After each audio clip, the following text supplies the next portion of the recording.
अस्सलाम वालेकुम। दरबार के गेट है जिससे एंटर होते हैं, साथ कब्रिस्तान है और इधर से आज मैं आपको लेके जा रही हूँ अंदर।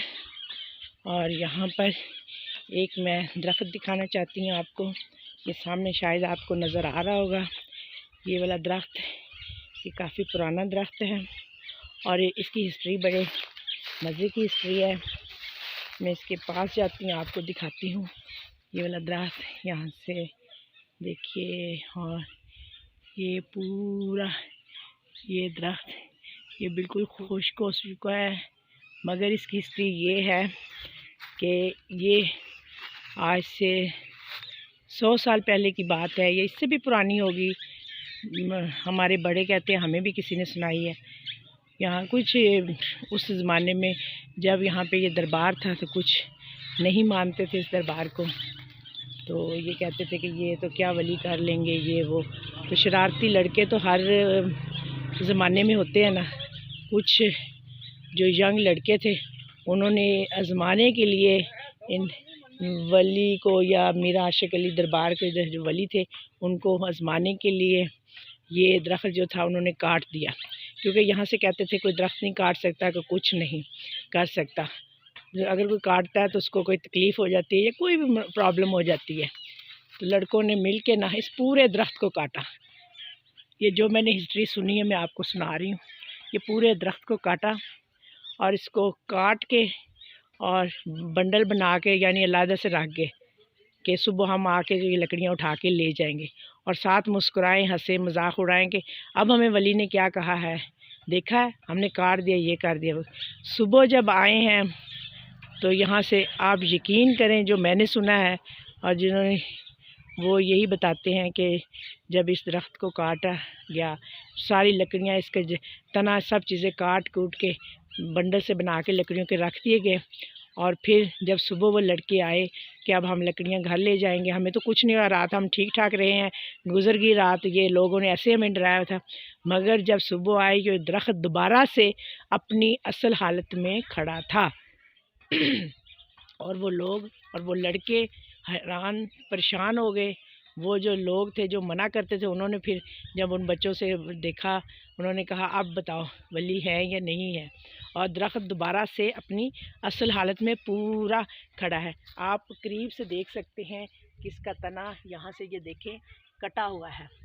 ये तना कटा हुआ है, यहाँ से काटा, ऊपर से ऊपर सारे ये काटी हुई थी लकड़ियाँ, और फिर ये दोबारा से जुड़ा है।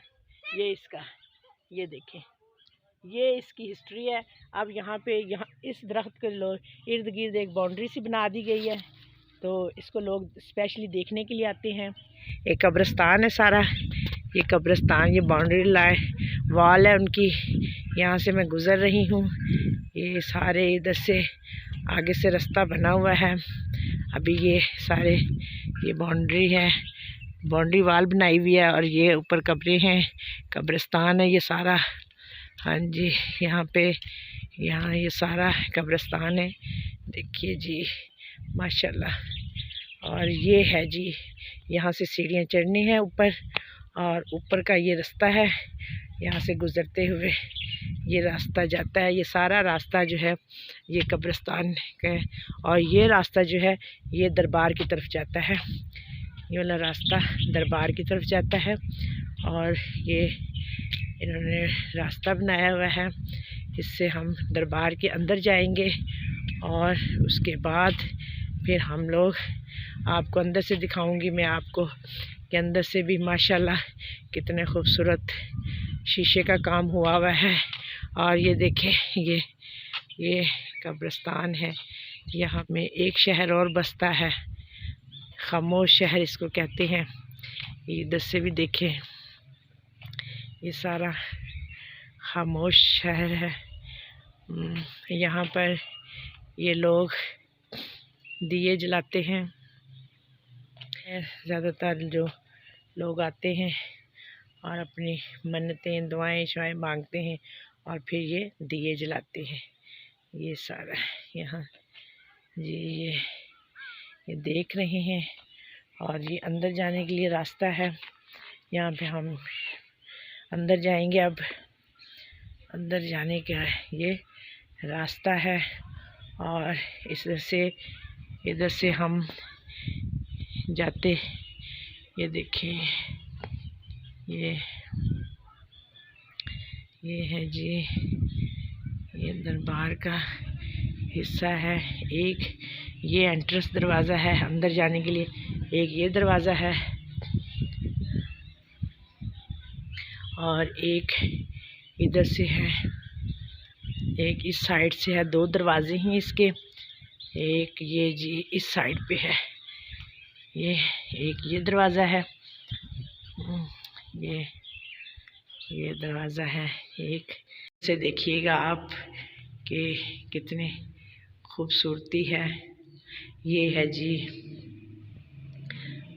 नरमा, ये है नरमा।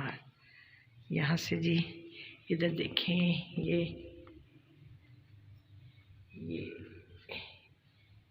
है हज़रत मीरा आशिक अली का ये दरबार है, ये लिखा हुआ है। और यहाँ से ये देखिए काम हुए हुए, ये सारा शीशा वर्क हुआ हुआ है। ये गुंबद, वो गुंबद देखिए, ये गुंबद ये अंदर से, और ये फानूस है, ये गुंबद सा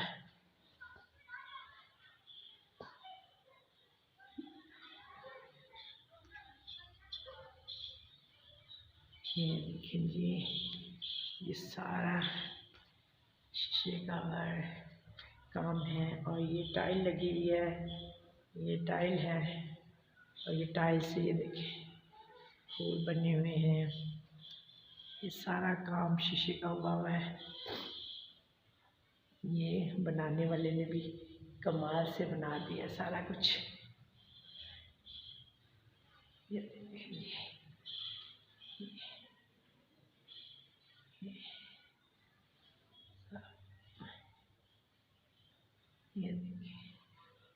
ये ऊपर तक गुंबद देखिए।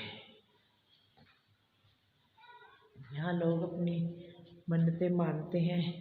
अब इनके बारे में कहा जाता है कि ये यहाँ पर ज़िंदा दफन है। ये नस्ल दर नस्ल जो इनकी बात है, जो जिन लोगों को पता है इसके बारे में, वो यही कहा जाता है कि यहाँ ये ज़िंदा दफन है। ये इस तरह है कि ये जब छोटे होते थे, मीरा आशिक अली ये अल्लाह की इबादत में मसरूफ़ रहते थे, भैंसें वगैरह चराने के लिए, क्योंकि यहाँ कश्मीर में ये भैंसें वगैरह ये तो शुरू से ही यहाँ की सकाफ़त है, तो इस वजह से ये लोग भैंसें वगैरह रखते थे।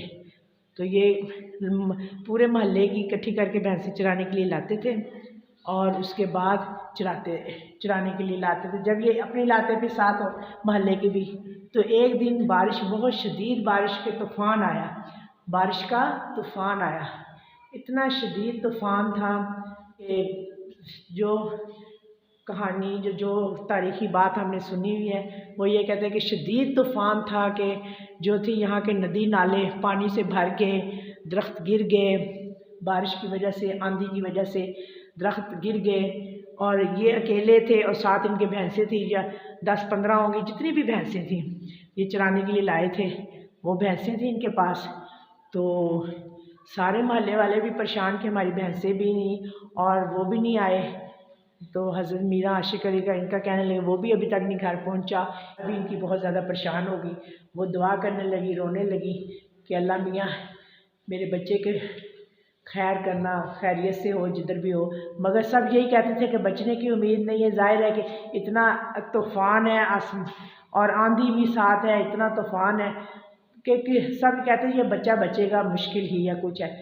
तो जब तूफ़ान रुका, बारिश रुकी, नदी नाले पार करके लोग इधर आए, तो ये जिधर बैठे थे जिस जगह पे, वहाँ पे बारिश का कतरा भी नहीं गिरा और भैंसें भी करीब बैठाई हुई इन्होंने और ये बैठे हुए। जब इन्होंने लोगों को आते हुए देखा अपनी तरफ कि ये लोग मेरी तरफ आ रहे हैं या कुछ है, तो इन्होंने, ज़ाहिर है अल्लाह वाले लोग थे ये, इन्हें कुछ पता चल गया। इन्होंने कहा कि ए अल्लाह मियाँ, ये तो लोग मेरी इबादत करना शुरू कर देंगे, ये मैं क्या जवाब दूँगा, क्या हुआ मेरे साथ, ये ये तो अल्लाह की करामात है कि मैं महफूज हूँ, मैं इस जगह पे बैठा हुआ हूँ, मेरे पे बारिश नहीं पड़ी या कुछ भी।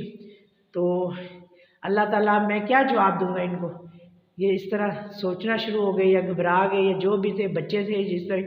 तो एकदम से ज़मीन, जैसे कहते हैं कि ज़मीन फट गई, दो हिस्से हुई, और ये जिधर मिट्टी थी जो हम बैठे हुए थे जिस जगह पे, वो उसके ज़मीन के अंदर जगह चली गई, और ऊपर से दोबारा से ज़मीन एक साथ मिल गई।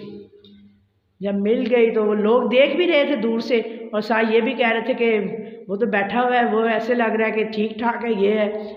और साथ ये भी सोच रहे थे कि ये अल्लाह की कुदरत, देखें जी वो बिल्कुल ठीक है, बारिश नहीं हुई। जब आके देखा तो उनके जो कपड़े का थोड़ा सा हिस्सा था, या उन्होंने जो कपड़ा रखा हुआ था सर पे या कुछ भी था, वो थोड़ा सा हिस्सा बाहर था, बाकी टोटली वो अंदर जा चुके थे, ज़मीन ऊपर से बंद हो गई थी। उसके बाद वहीं पर लोगों ने उनका मज़ार बना दिया। हमने ये कहानी सुनी, हमारे बड़ों ने भी यही सुनी है, ये नस्ल दर नस्ल ये कहानी सुनी जा रही है। बहुत अकीदा रखते हैं यहाँ के लोग, इनके साथ अकीदत रखते हैं, इनके और भी मौजज़ात होंगे। तो अल्लाह ताला सब पे रहम करे जी। ठीक है, चलें जी, आज मैंने आपको ये दरबार पूरा दिखाया। चलेंगे, ठीक। कौन है बादशाह, वो कौन है मेहरबान, वो कौन है